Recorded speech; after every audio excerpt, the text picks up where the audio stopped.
जय श्री कृष्ण दोस्तों, राधे राधे। स्वागत है आपका हमारे अपने चैनल अद्भुत गोपाला में। शुरू करते हैं आज की रमा एकादशी व्रत की कथा और पूजा का महत्व। आइए जानते हैं। कार्तिक माह की एकादशी को रमा एकादशी भी कहते हैं। रमा एकादशी से दिवाली उत्सव की शुरुआत हो जाती है मित्रों। इस साल रमा एकादशी 21 अक्टूबर 2022 को है। इस एकादशी का नाम माँ लक्ष्मी के रमा स्वरूप पर रखा गया है। इस दिन भगवान विष्णु के साथ माँ लक्ष्मी जी की पूजा की जाती है। रमा एकादशी व्रत का पारण 22 अक्टूबर 2022 को सुबह 6:30 पर तथा 8:45 तक किया जा सकेगा।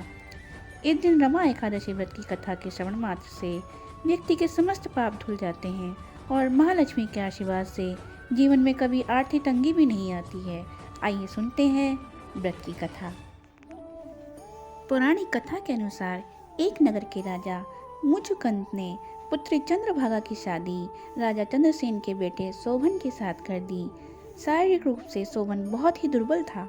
वह एक समय भी खाना खाए बिना नहीं रह सकता था। कार्तिक माह में दोनों राजा मुचुकुंद के यहाँ गए।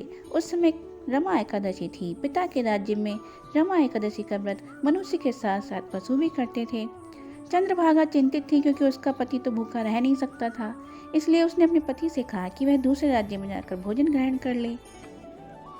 उसके पति ने अपनी पत्नी की बात नहीं मानी और रमा एकादशी का व्रत करने की ठानी। सुबह तक शोभन के प्राण निकल चुके थे। पति की मृत्यु के बाद चंद्रभागा की ने पिता के यहाँ रहकर ही पूजा पाठ और व्रत करती रही। वहीं एकादशी व्रत के प्रभाव से शोभन को अगले जन्म में देवपुर नगरी का राज्य प्राप्त हुआ, जहाँ धन धान्य और ऐश्वर्य की कोई कमी नहीं थी। एक बार मुचुकुंद के नगर का ब्राह्मण सोम देवपुर के पास से गुजरता है और शोभन को पहचान लेता है। ब्राह्मण पूछता है कि शोभन को यह सब ऐश्वर्य कैसे प्राप्त हुआ।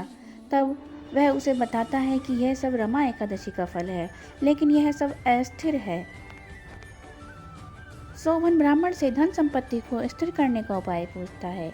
इसके बाद ब्राह्मण नगर को लौट वापस उस बेटी के पास जाता है।